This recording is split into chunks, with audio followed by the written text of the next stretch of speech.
Hello guys, net पाठशाला में आपका स्वागत है। आज हम करेंगे अरस्तु की concept of citizenship and concept of state.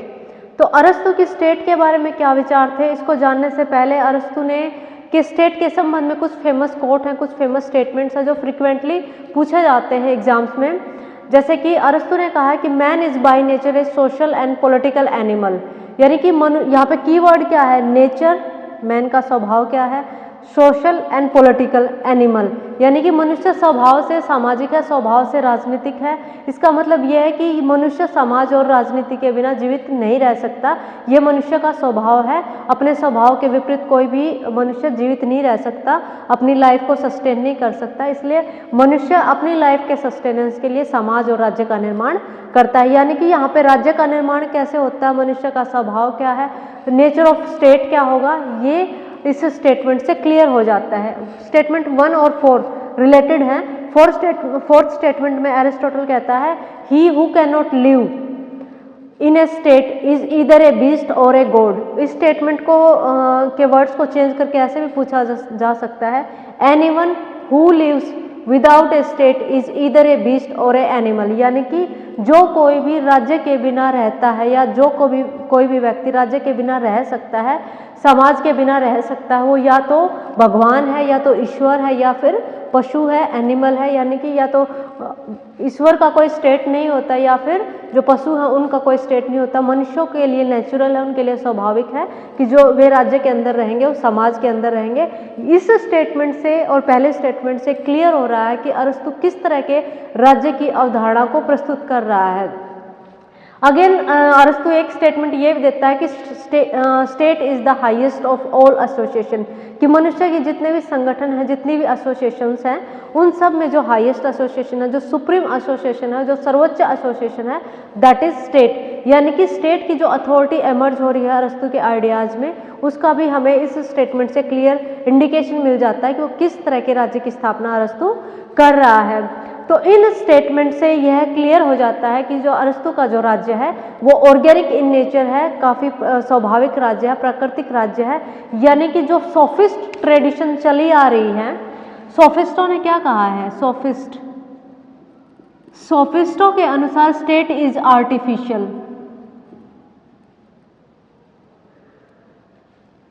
State artificial है, यानी कि स्टेट को क्रिएट किया गया है, मनुष्यों ने राज्य को क्रिएट किया है, मनुष्यों के द्वारा राज्य को बनाया गया है। जो सोफिस्ट ट्रेडिशन है इसको आगे कैरी किया है किसने, हॉब्स, लॉक, रूसो ने। उसको हम लेटर डेज जो हमारे वीडियो जाएंगे उसमें करेंगे उन थिंकर्स को। लेकिन सोफिस्टों की इसको आर्ग्यूमेंट को निगेट करते हुए अरस्तु ने जो आर्ग्यूमेंट दिया है अपना, अरस्तु के अनुसार स्टेट जो है ऑर्गेनिक है, नेचुरल है, यानी कि स्वाभाविक भी है और ऑर्गेनिक नेचर है स्टेट का। यानी कि it is beyond the capacity of human being to live without a state, यानी कि मनुष्य के लिए है, आवश्यक है, मनुष्य के लिए स्वाभाविक है कि राज्य के अंतर्गत ही वह रहेगा। अपने पॉइंट को जस्टिफाई करने के लिए अरस्तु एक हायरार्की ऑफ नीड्स देता है कि जो मनुष्य है, जो ह्यूमन बीइंग है, उनकी जो आवश्यकताएं होती हैं, उनकी एक हायरार्की है, एक पद सोपान है। अरस्तु कहता है कि जो एक ऐसा डायग्राम सा बनाता है अरस्तु, इसमें कहता है कि हायरार्की ऑफ नीड्स, यानी कि जो मनुष्य की जो रिक्वायरमेंट्स हैं कुछ निम्न स्तर की हैं, कुछ उच्च स्तर की रिक्वायरमेंट्स है। मनुष्य जो अरस्तु है वो 3 तरह की नीड्स की बात करता है व्यक्तियों की। सबसे पहले जो है बायोलॉजिकल रिक्वायरमेंट, जो बायोलॉजिकल रिक्वायरमेंट्स हैं इसको फुलफिल करने के लिए हायरार्की ऑफ इंस्टीट्यूशन भी बताता है अरस्तु।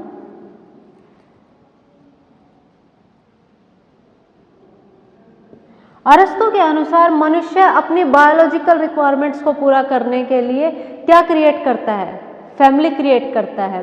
अरस्तु के अनुसार मनुष्य अपनी बायोलॉजिकल या निम्न स्तर की जो रिक्वायरमेंट्स हैं उनको फुलफिल करने के लिए क्या करता है, फैमिली क्रिएट करता है। ये मनुष्य की इमोशनल रिक्वायरमेंट्स होती हैं और मनुष्य की जो इमोशंस है वो फुलफिल होती है कहाँ पे, उनकी मैनिफेस्टेशन कहाँ पे है, फैमिली में। मनुष्य मैरिज करता है, संतान उत्पत्ति करता है, ठीक है। तो ये जो फैमिली है ये उसकी बायोलॉजिकल रिक्वायरमेंट्स को फुलफिल कर देती है। जब मनुष्य की बायोलॉजिकल रिक्वायरमेंट्स फुलफिल हो जाती हैं, जब मनुष्य अपनी बायोलॉजिकल रिक्वायरमेंट्स को लेकर सेटिस्फाई हो जाता है, तब वो क्या करता है, उसकी जो सोशल रिक्वायरमेंट्स है, जो सामाजिक आवश्यकताएं, जो दूसरे स्तर की जो आवश्यकताएं हैं, सोशल रिक्वायरमेंट्स, उनको फुलफिल करने के लिए मनुष्य गांव का निर्माण करता है, विलेजेस का निर्माण करता है, समाज का निर्माण करता है। यानी कि परिवार आपस में मिलकर जब बायोलॉजिकल रिक्वायरमेंट्स, पहले स्तर की रिक्वायरमेंट्स पूरी हो जाती है, तब मनुष्य सेकंड रिक्वायरमेंट्स को फुलफिल करने की कोशिश करता है और सेकंड रिक्वायरमेंट्स को फुलफिल करने के लिए मनुष्य विलेजों का निर्माण करता है। यानी कि फैमिलीज मिलके विलेजों का निर्माण करती हैं। जब सोशल रिक्वायरमेंट्स की ह्यूमन बीइंग की फुलफिल हो जाती हैं, तो जो सबसे ऊपरी स्तर की या सबसे हाईएस्ट लेवल की जो मनुष्य की जो नीड्स है, जो रिक्वायरमेंट्स है, वो क्या है, सेल्फ एक्चुअलाइजेशन। जो अरस्तु जो वर्ड करता है यहाँ पे यूज, जो वर्ड कर रहा है अरस्तु, वो क्या है, सेल्फ एक्चुअलाइजेशन।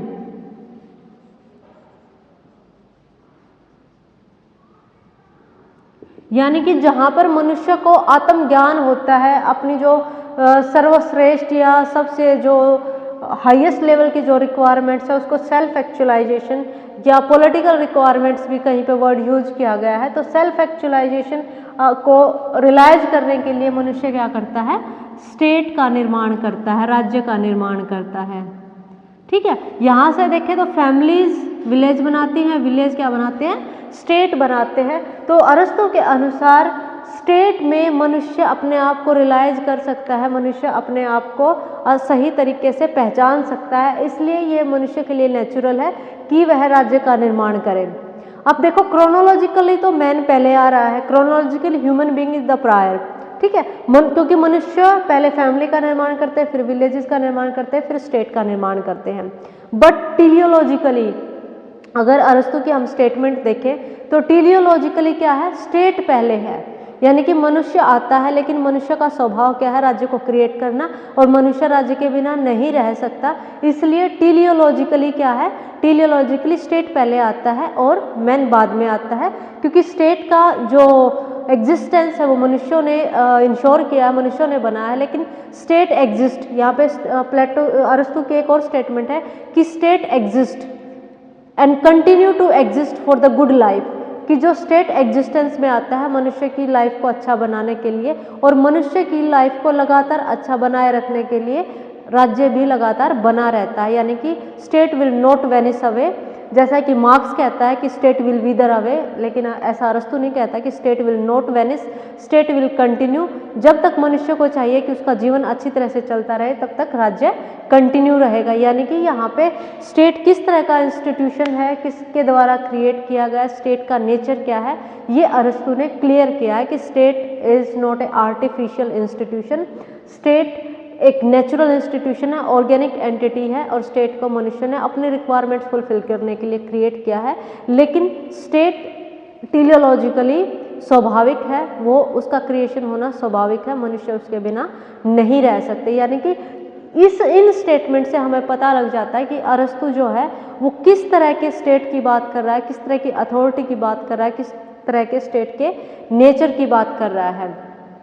हम देख सकते हैं कि अरस्तु इन स्टेटमेंट्स के अकॉर्डिंग अरस्तु का जो स्टेट है वो क्या है, ऑर्गेनिक है।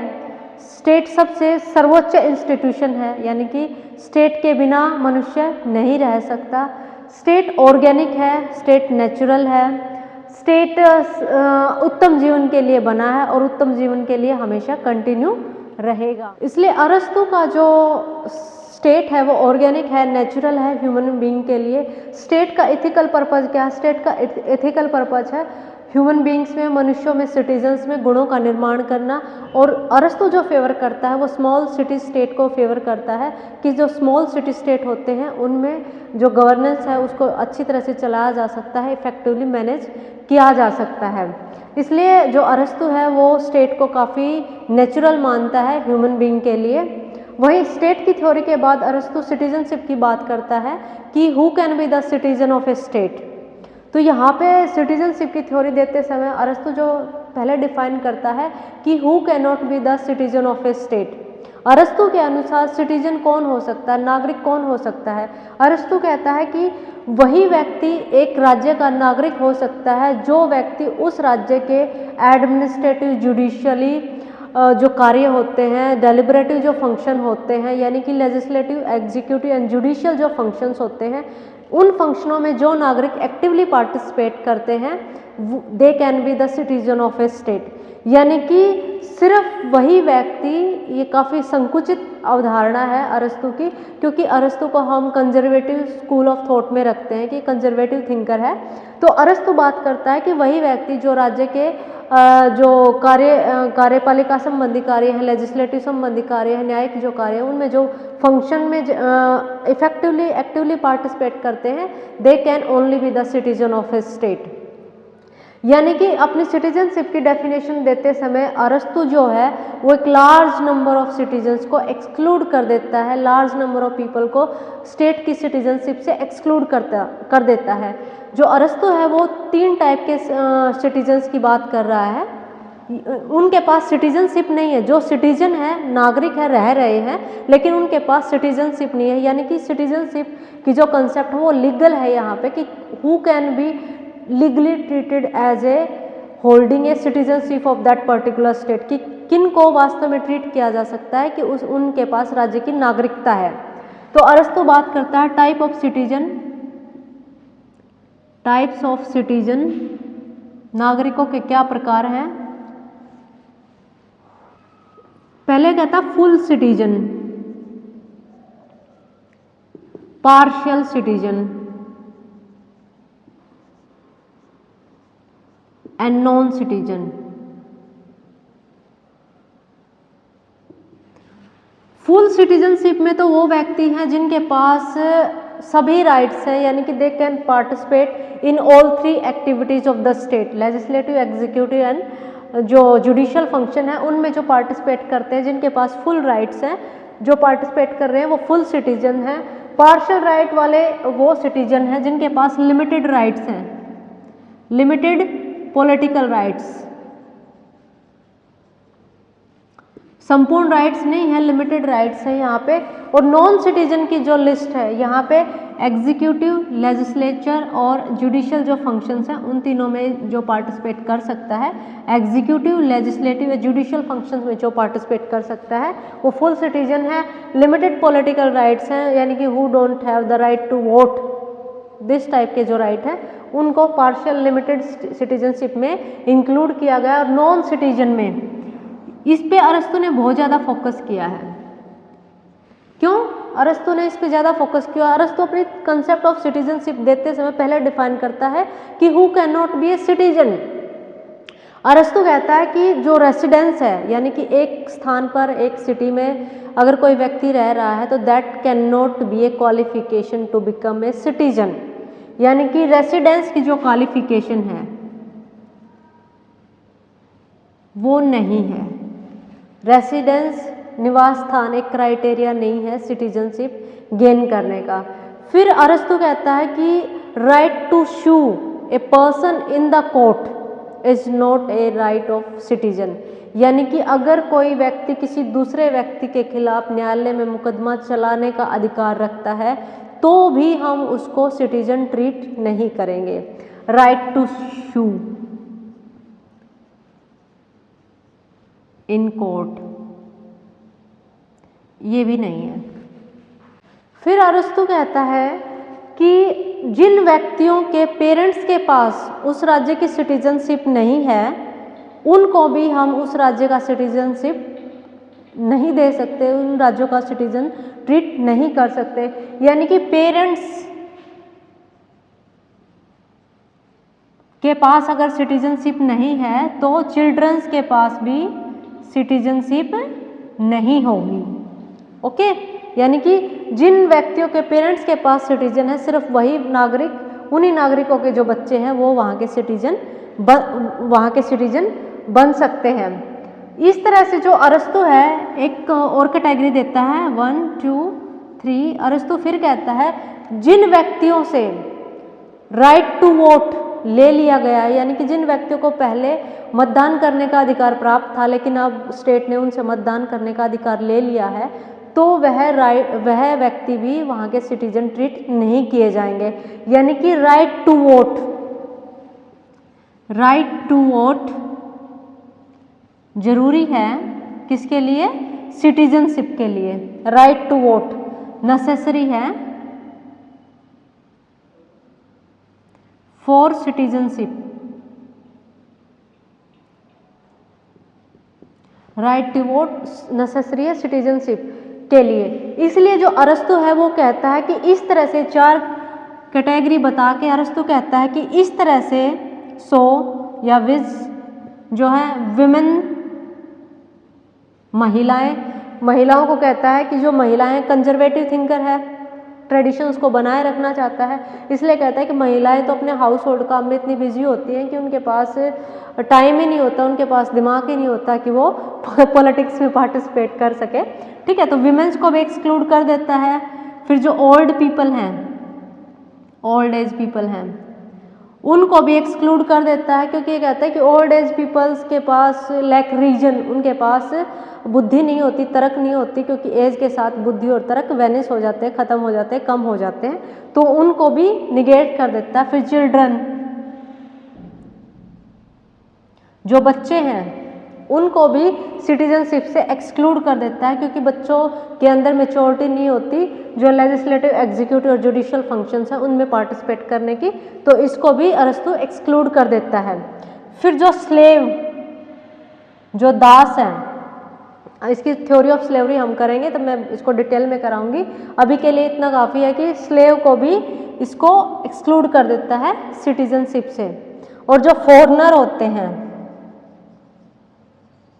जो विदेशी हैं, उनको भी सिटीजनशिप से एक्सक्लूड कर देता है। यानी कि इतने जो कैटेगरी के बंदे हैं उनको अरस्तु अपनी सिटीजनशिप की कंसेप्ट से बाहर निकाल देता है।